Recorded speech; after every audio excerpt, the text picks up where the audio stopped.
Here's what I want to say right out of the gate.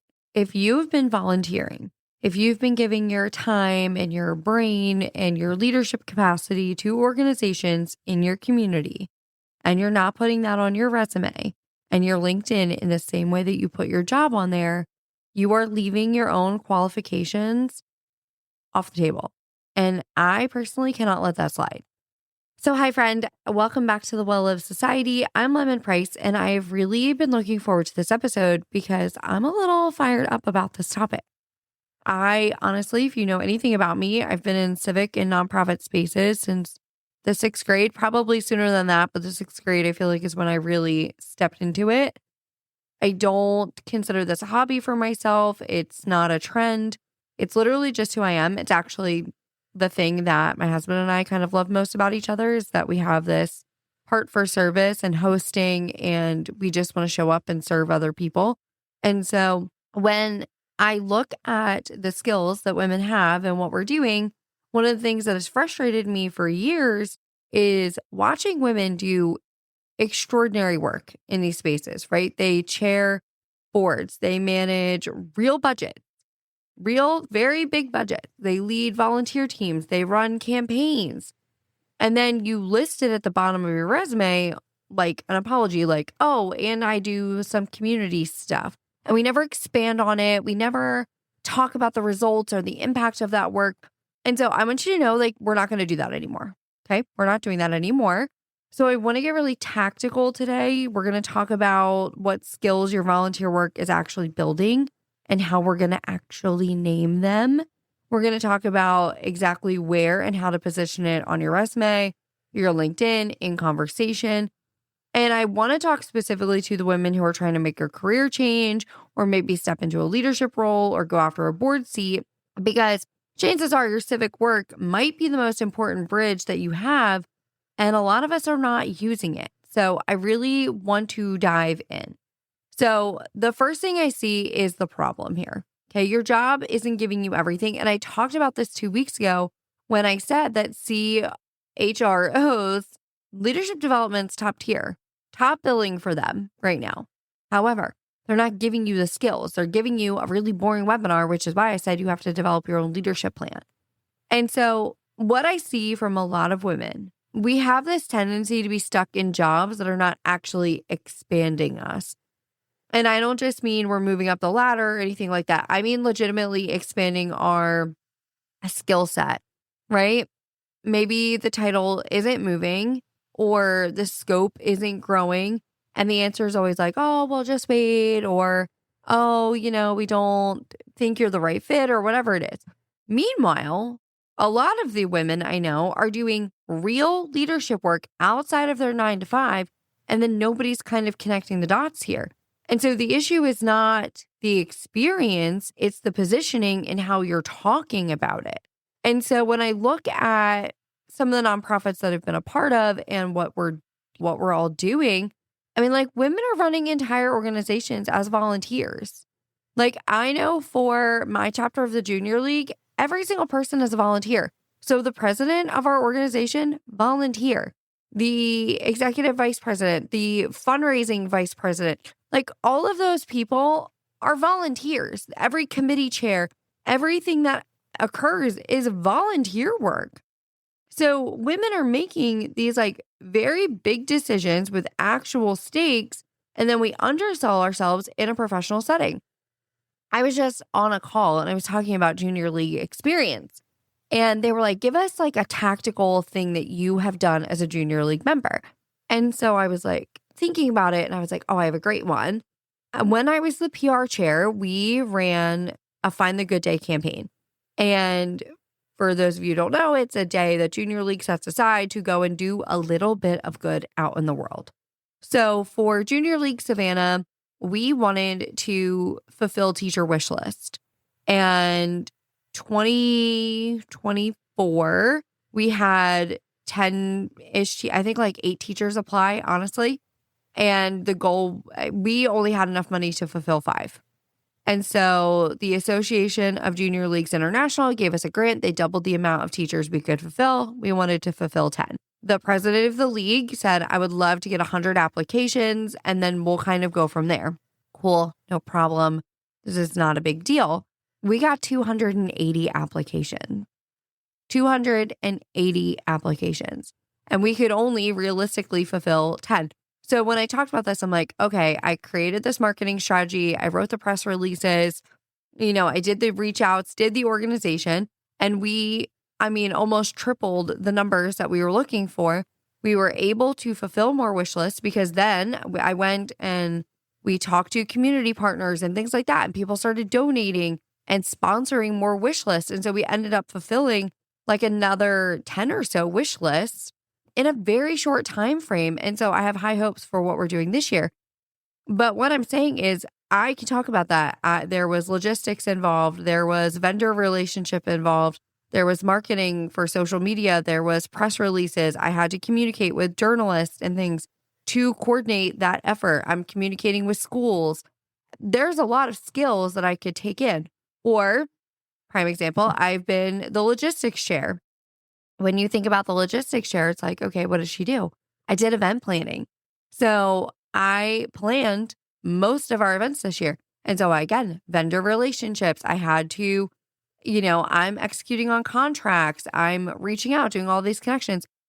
Event planning is a skill I could take into a job.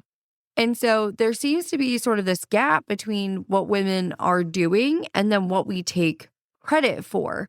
And so I'm guilty of this too, where I haven't always put volunteer experience and the impact of that volunteer experience on my resume. And so I think this to me is a self-advocacy problem just as much as it is a strategy problem. And so why do we do it? Why do we dismiss our own volunteer work? And I think as women, we've been conditioned to treat unpaid work as lesser. And that conditioning hurts us, right? And when I think about unpaid labor in the home or like mental labor, the mental load that we carry, it's not always appreciated. People undervalue it. And there's, now studies coming out, like if you're a stay-at-home mom, it's like worth like $120,000+ a year in labor. I just took a quiz. My husband and I, we were looking at a skylight, and on the skylight, it asked you like how much you're thinking. Basically, it was like, well, how many hours do you spend meal prepping or making grocery lists or any of those things that you do, right? And so I put some of those things on the list. I estimated it, and it came out to like $66,000. And I showed it to Glenn, and I said, if you were to hire out the amount of thinking that I do for this family, it would cost you $66,000. That's the value that I break. And so, because nobody is thinking about the fact that we only have two. I was at Costco. I'm like, okay, I know at home I only have 2 more rolls of paper towels, so I better get some while I'm here. I know there is one like pack a week. Of course, I get it at Costco. It's like 1 pack of toilet paper. I better get more while I'm here. And so we've been conditioned that unpaid work is lesser. And that includes volunteering. So when you're talking about it, I hear this a lot, like, oh, I'm just a volunteer. And I think it's one of the most damaging phrases you can say about yourself before you've even gotten started. And so when I'm thinking about, getting tapped for leadership roles, recruited for board seats, or, being in places that you didn't even know were available yet, it's not always the most credentialed women in the room, right? It's women who know how to talk about everything they do with confidence. And again, bringing this up in a way that makes sense, talking about the skill set that is valuable to that organization. And how do you know what that is? Again, I talked about this a few weeks ago. You have to figure out the strategic plan. You've got to figure out how to show up and lead confidently. And so I think that's how I ended up as a research assistant at our university, to be perfectly honest, because I led with my junior league experience, honestly, because my experience with both the Borgen Project and Junior League way more recently. But my experience with the Junior League is what got me excited to go into my MPA program. It's what got me excited to my core focus is on public administration. But then I added a graduate certificate in nonprofit management, leadership, and innovation because I enjoy working with nonprofits. I enjoy managing and running and being involved in budgeting and financing and all those kind of fun things. Like, I like to do that. And so because of that, it's why I got hired as a graduate research assistant because they were like, you clearly have the skill set. It's why they asked me to be on the board. And then I also got recognition at our annual dinner because of all of the volunteer work I do in our community. I have a plaque hanging on my wall with my name on it that says I spent over 100 hours volunteering in our community. And so to me, this is professional development that you chose and paid for with your time. Maybe you didn't have to pay finances. I know for Junior League, I do. I pay to volunteer. And so I want you to treat this as professional development that you chose and paid for with your time and your talents, your energy. I want you to treat it that way. I want you to make this kind of shift in your brain. And so I want to talk about some of these skills and how do we talk about our skills? So like a top skill right now would be budget management. So I know doing logistics, I had a budget I had to manage and maintain. If you've ever overseen a fundraising goal or sat on a finance committee, managed organizational spending, anything like that, that is fiscal oversight. And I want you to put a dollar amount to it. Maybe I talked to somebody earlier and she was talking about volunteer experience and she's like, I actually set a new annual budget, which got us from the red to the black. And now we are, doing well. We can invest in our programs more. That's a skill set. Put a dollar figure to it. Oh, I helped raise $25,000. Whatever it is, put some numbers behind it. And what is the impact of those dollars? What did you actually do? How does this translate into a skill that you're not necessarily getting from work? Because that's the truth. Like the truth of the matter is you're not getting everything you could ever want and need from your job. It's not going to happen. You're not going to get everything you need from your job. And so you have to use leadership experience like this to bridge a gap that your job is not providing. So, and the other thing I'm going to say about budget management, budgeting right now is one of the most in-demand jobs and needed in public administration and nonprofits. I'm just going to be really honest. If you have any sort of budgetary experience, any type of like I said, finance committees, organizational spending, fundraising goals, anything like that, please put it heavy on your resume because I'm telling you right now, there is probably a public administration job near you that they need somebody in budgeting. I'm going to be honest. And local government pays well. Call me crazy. Local government pays well. That's all I'm going to say. And the benefits are incredible. So, okay, another skill is team leadership, right? This one is huge. It's huge. Volunteers do not have to follow you. Okay. You have zero leverage. Volunteers do not have to show up and do things for you. So that means when you lead them well, you've proven you can lead through influence, not just a position. And that's a harder skill. So again, have you led a team? I've had a committee. I've had committees underneath of me. I've had people show up and defer to my leadership and my judgment. Put it on a resume. And what did that happen? It was my logistics committee. I had a whole team of people. I had to organize the meetings. I had to then go report to higher ups in Junior League about what happened at our meeting and where we are. And there was constant communication, again, over logistics. I handled all the planning. I handled the budgeting. I managed a team of volunteers. Put it on your resume. Maybe you've done some strategic planning. So any type of leadership transition, we go through those every single year with Junior League. Every single year we do them.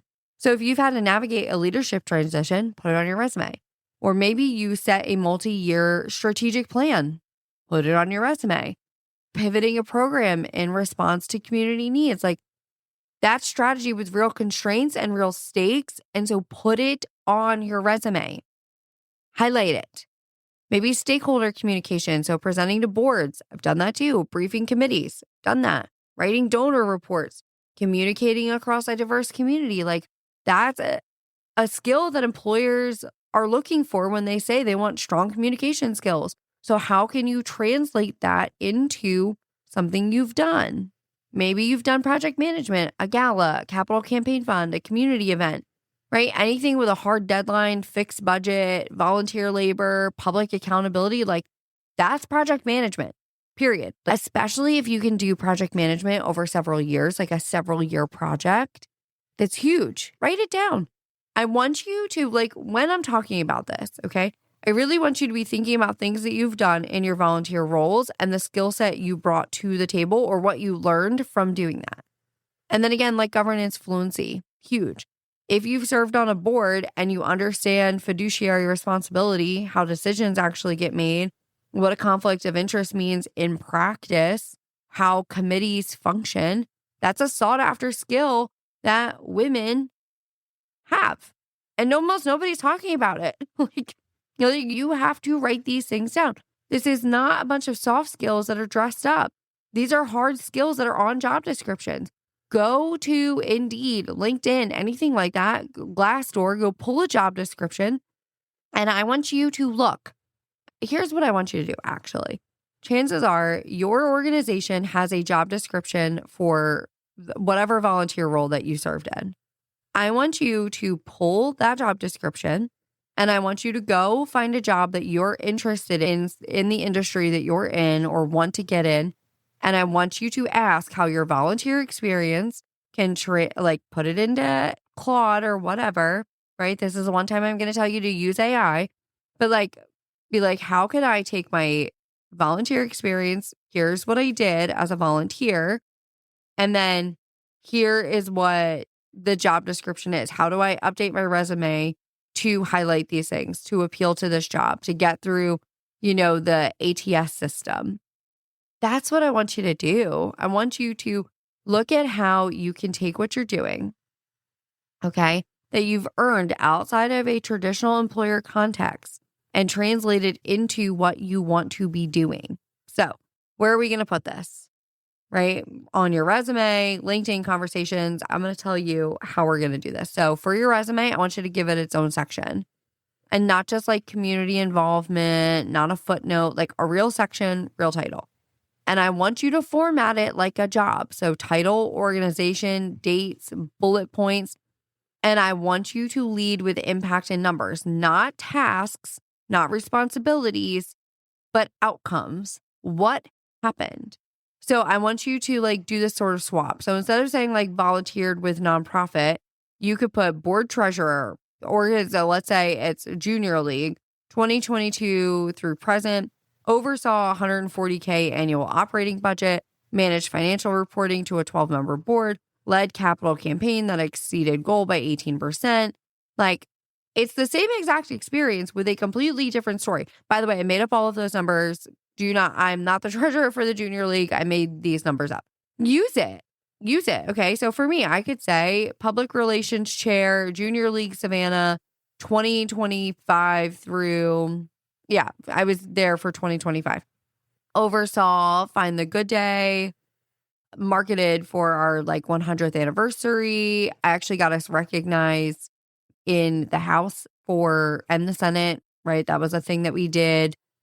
And there's things I could talk about. There's skills I could talk about.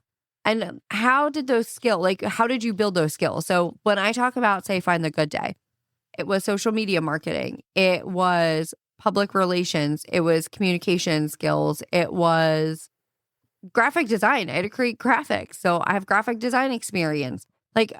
All of those go into one project for one role that I've had with the junior league. And so far with the junior league, I have had, oh my gosh, 1, 2, 3, 4, 5, 6, 7 roles in 3 years because I'm involved in multiple things. And so 7 roles, 3 years. That's crazy. That is, 6, maybe 6 roles. That's a lot. I've had a lot. But it's the same experience. It's just I'm reframing how I'm talking about it. I'm reframing what I did, what I'm taking away, what I've learned, what skill set I had to use in order to achieve something. What is the outcome? What is the impact? Hit us with numbers. That is what people are looking for on a resume. So for LinkedIn, how do you do this on LinkedIn? And I'm guilty of this too, where we add volunteer roles to the volunteer section only, which recruiters and board search committees never look at. If you go to your LinkedIn right now and you scroll, Guess what? It's down there. I, for whatever reason, until very recently, totally missed the fact that where people put their career information, it doesn't say career or job experience or anything like that. It literally just says experience. It doesn't say has to be paid, doesn't say any of those things. So you can write a real description for it here. So you can name the skills, right? Governance, strategic planning, stakeholder communication, because that is where like the LinkedIn algorithm is searching. And I want you to use your actual title, not volunteer, but I want you to put board member, committee chair, program director, whatever you actually were, put that in there. I personally, by the time this comes out, my resume will, or my LinkedIn will have an update. So you can go see it on my LinkedIn. And then in conversation, I think you need 2 or 3 civic leadership stories ready to go.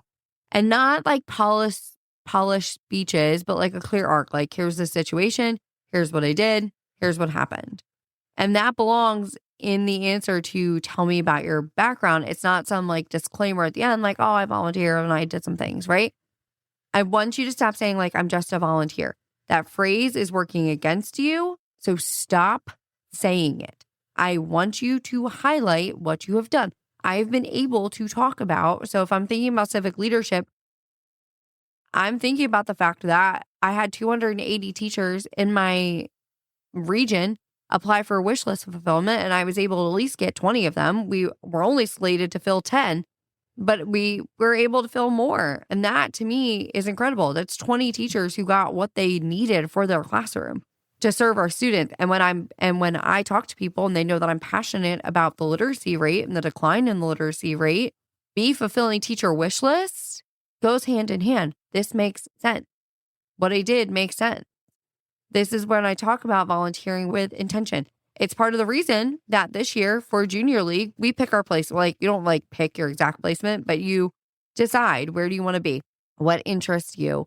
And for me this year, I was like, I really want to get into budgeting and finance and fundraising and things.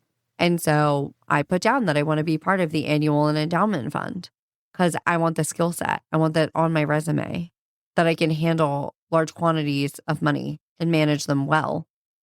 I want to be able to put that down. I'm also training for our state public affairs committee. That's important to me. I want to have it on the resume. I want to have that skill set on there. I'm volunteering with intention, what I'm passionate about and what I would like to do career-wise, what sort of skills I would like to bring to the table. Again, we're volunteering with intention around here, my friend. Okay. So this takes me to this career change up, right? So how do we, again, use this intentionally? So if you're trying to make a move and your current job isn't giving you the receipts that you need, then your civic work can be the bridge, but only if you're strategic about it. And so this idea here that you just like show up, you do some good work, and then someone notices you, like that doesn't like work. And especially doesn't work for women, to be honest. You have to be proactive. You have to name your intentions. You have to be an asset. I want you to know that like you can do this strategically and intentionally. So when I think about my board experience, right? So the college invited me to be on their first ever student advisory board to develop leadership training. Why? I got that invite 6 weeks after classes started in my first semester. How did I do it? I'll tell you. It's because my advisors know and my professors know, because I'm in nonprofit management, leadership, and innovation. I talk about my experience with nonprofits and being on the board of nonprofit. I have been on a board before. I have leadership skills already. And so when they came time for the college to figure out who to put on the board, ding, ding, ding, guess who got an email? It's me, because I talked about it, because I volunteered with intention for years, because I knew what I wanted. I want to help make decisions. I want to be in rooms where important conversations are happening. I want to take my skill set and use it to help the community I serve. And the best way for me to do that is to be in leadership roles. You get into leadership roles because you volunteer with intention and talk about your skill set intentionally. What I will say is a lot of women, especially, will get their first corporate board seat through nonprofit board experience. So if the board seat in your company or something opens up, or at another company like opens up, and you already have board experience, which I talked about 2 weeks ago. So being on the board is not sexy. And I'm going to keep preaching about this because it's not cute. It is good governance. And so if you have good governance experience, if you already know how to run big organizations, small organizations, whatever it is, then you are a natural fit for that board seat corporately. And so how do we choose volunteer roles with intentionality? I want you to align them to where you want to go, not just where you already are. And that's the cool thing too, is a volunteer organization. So nobody's expecting you to come as the expert. They will train you. They will onboard you. They will have resources for you. And so if you've never been in budgeting, but your organization needs volunteers to help with budgeting, fundraising, any sort of finance, then go raise your hand. There's enough oversight and help, ideally, that like you're not going to put you in you're not going to put the organization in the hole or something. I want you to figure out where you want to be. What skill gap are you trying to fill right now? I have a Future You journal. You can get it, but it talks in that Future You journal. It talks about what skills does future you have that current you does not currently have. What is she doing? How do you fulfill those? Maybe it's with volunteer work. Maybe you're thinking about networking. So like what sort of networking do you want to be doing? It's part of the reason I love the State Public Affairs Committee. I love Junior League Savannah. It's great. It's wonderful, but it's local. It's local. And that's fine. I have a lot of good local connections. There's organizations I'm a part of. I just sent in my application for Leadership Bullock because I do think it's important to network locally. But I also love that the State Public Affairs Committee gives me access to everybody in the state. I have access to every single junior league in the state. I'm having conversations with junior leagues in every part of the state, north, south, east, west. I'm having conversations. Guess what? Those conversations, because of my role with the State Public Affairs Committee, I have congressmen texting me, multiple congressmen texting me, people who are running for state offices are texting me, asking my opinion, wanting to hear my thought. That is what volunteering with intention does. That is what good networking does. It's what filling a skill gap does. It puts you where you want to be. I've said this a million times. I am deeply concerned about the literacy rate. It terrifies me, actually, as somebody who is obsessed with reading. I know that sounds crazy because I talk for a living, but I love to read. I love to read. And so to see us for the first time ever have a decline in literacy scares me. Scares me. Truly terrifies me, actually, for a number of reasons. For workplace productivity. I mean, there's so many things that happen when you have a society who can't read. I'm concerned that we don't teach cursive anymore. You can't read historical documents if you can't read cursive. That concerns me. I have concerns. And so because of that, because of the volunteering, because of the networking that I do, I now get to have conversations with people who make policy that impact the literacy rate. That is volunteering with intentionality. Do I genuinely like these people? Absolutely. Absolutely, I do. On both sides of the aisle. Just so we're clear, both sides of the aisle. I am not picky. I won't talk to you if you're blue or red. That is not how I function at all. You shouldn't either if you are trying to volunteer with intentionality, if you're trying to network, if you're trying to grow. Should not matter. Should not matter. I want you to be able to communicate with somebody from across the aisle effectively, especially when it comes to getting things done that you care about and you're passionate about. I want you to make yourself known, okay? I don't want you to just sit in these rooms. I want you to let people know what room you're trying to get into next, what you're passionate about next. So here's what I'm going to tell you, right? I'm going to tell you a fun story. So I saw our state superintendent race going on in Georgia, and a friend of ours from a church we used to attend posted about his superintendent for his county running for state super and backed him. I know that I don't like our current state superintendent in Georgia. I've met him. I don't particularly care for him and his policies, and I have a lot of concerns. So, because I went to a networking event where I met him and got to have conversation with him, by the way, and then I see what the impact is on our schools. So I said, okay, I like our friend that shared this. I know that we hold similar values. So let me go see what this guy running for state superintendent is all about. He had some things on his website that sparked my interest. And I said, okay, but I want to know more about this. I want to know more. So I sent him an email. Next thing I know, he sends me an email back with his personal cell phone number. I give him a call.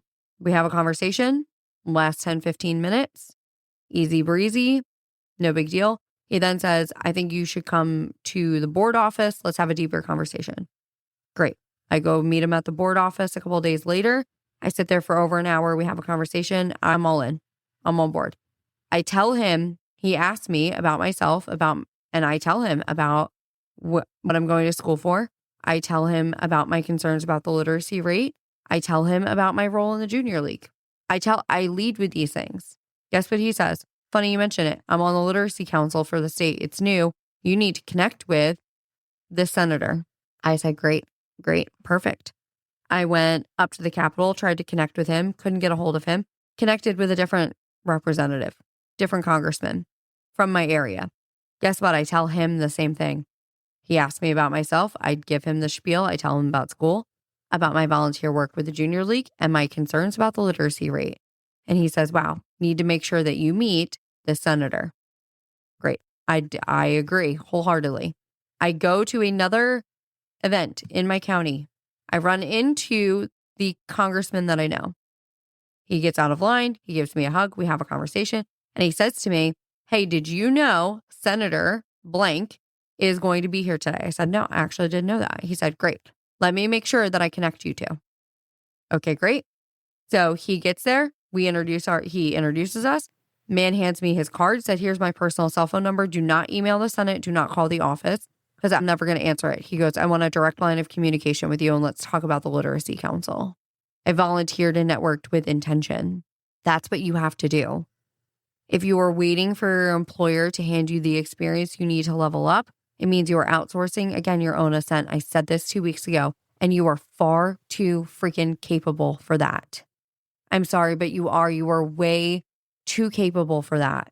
So I want you to know, like everything we talked about, right? The positioning, the documentation, intentional strategy for using your civic work to move toward the rooms you want to be in. Like that's the kind of work I'm doing inside the Well-Lived Society. And so I really want to encourage you to think about the Well-Lived Society. I know something will play here in a minute to tell you a little bit more about it, but I just want you to know, like, you get to decide. You get to decide how you're going to show up, how you're going to talk about your volunteer experience. If you are taking your time, your energy, your effort, and your talents and giving it to an organization, let the organization give something back to you. Let it give you something that you can put on your resume to bridge the skills to get to the next level of leadership that you are looking for. And that is something I promise we will do inside of the Well-Lived Society. I will see you all next week. I hope you have an incredible rest of your week. If you have questions, you know where to find me. Go check out my LinkedIn. If you're going to go update yours, take before and afters. Send it to me. I would love to see what you're doing. I would love to hear about the organizations you're a part of. I want to hear about the leadership experience that you have. So I hope you, again, have an incredible week. I will see you next week. Toodaloo. Hey, friend, before I let you go completely, I have one more thing I want to share with you. If you've been listening to this podcast and nodding along, these conversations about board seats, about hosting with intention, about leading your whole life, not just this part that sort of happens at work, I build a place for you. It's called the Well-Lived Society. I know you are floored by that name. It is a membership community for ambitious and civically engaged women who are done operating in silos, because I truly do believe that leadership is a whole life experience. And so inside, you'll get monthly live gatherings. We have a leadership book club, a quarterly fiction read, because you are a whole human being, and I think you should read fiction. It's good for you. We'll do weekly Q&A calls with me. We have quarterly tools and templates that you're actually going to use. There will be a private community of women doing this exact work.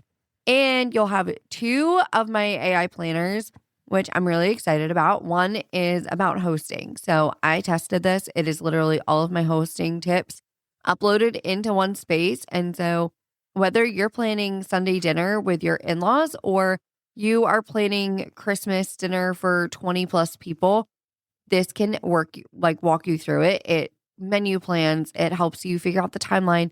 It gives you a shopping list. Like you can pick your grocery store and tell it like your budget, and it will help you figure this out.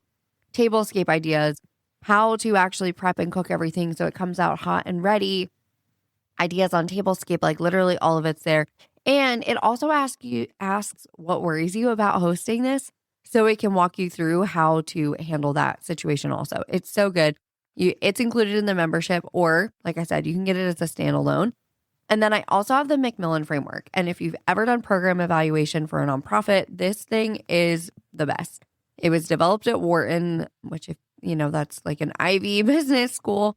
It was developed at Wharton, and this is what very expensive consultants use to figure out whether a program your nonprofit is running is worth you continuing to run, and where there's growth or divestment or any of those things. This will do that. I ran this through, I built it out. Again, took everything I've learned from graduate school, not just in this framework, but what I've learned doing other classes in graduate school, built this out and ran several nonprofits that I'm a part of through it and got really good, unique insight for each of them. And I even changed whether I was like a prospective board member or I was the executive director, and the output was different for each of them, which I thought was really great. So again, it's included, or you can get it as a standalone. And so right now, founding members get all of the membership for $397 a year. After August 1st, it's going to go up to $597. The community goes live July 1st, and founding members will get in first. So you will get a notification when the community is up and active and ready for you. And you'll get to hang out a full month before content's really dropping and before the rest of the world kind of gets in. And so I'm excited because you'll get to help shape the content and the conversation. And I think that's really special. And so the link for that is also in the show notes. And then one final ask. If this podcast has added anything to your life, will you please leave a review?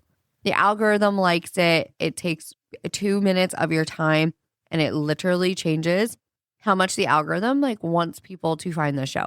And so I would appreciate it. I know the women that and the women who will find the show will appreciate you doing that. So thank you so much. And I will see you next time. Toodaloo, friends.